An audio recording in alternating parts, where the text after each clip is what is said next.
What has gone wrong with Chelsea? Are Chelsea in crisis? Is Frank Lampard still the man for Chelsea, Eddie Akins?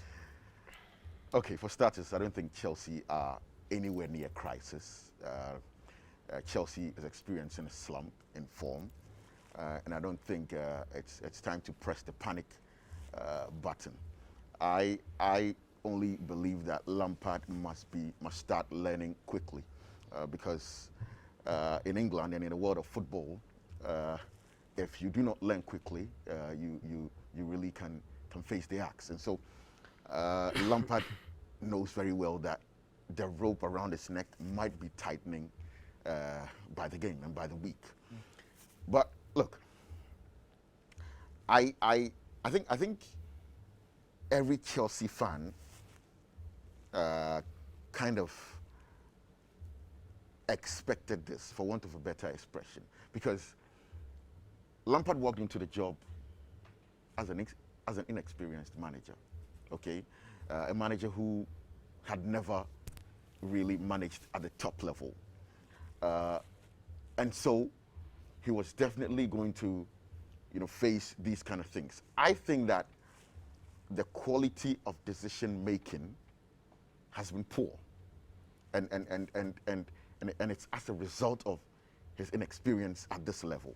Now, what happens around the world and with the top coaches is that, look, and I know this might sound a bit diversionary, but all the top coaches that we can talk about have strong number twos, have strong assistant managers.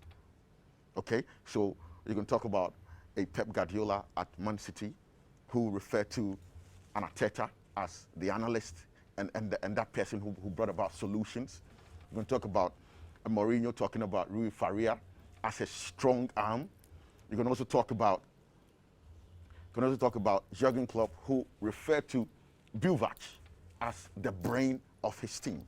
I wonder what Frank Lampard can call Jody Morris. Lampard must be leaving the job for the brain to take over. No. So I'm just highlighting the importance of assistant managers in taking decisions. Who does Ole Gunnar Solskjaer have? For a team. I don't know. You're asking me to talk about Chelsea, so let's stay on that. But so you can clearly see that decisions regarding selection and in-game management is actually really very, very poor.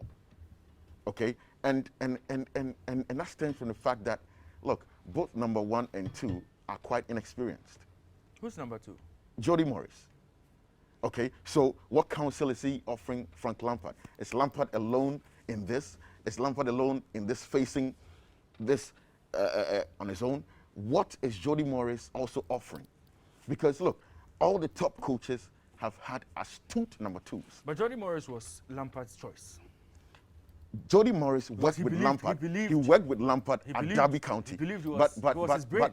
But there was no balance, because both Jody Morris and Lampard had never managed at the top level. So as it stands, there is no balance on that bench.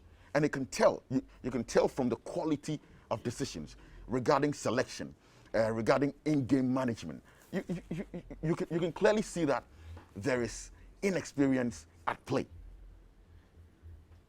Look, Lampard has potential, but then again, that inexperience is rearing its head. And I think that Chelsea fans must know what they bargained for when they went in for Frank Lampard. Lampard would need time. He would need patience. He is still learning the ropes, but I think he must learn them faster.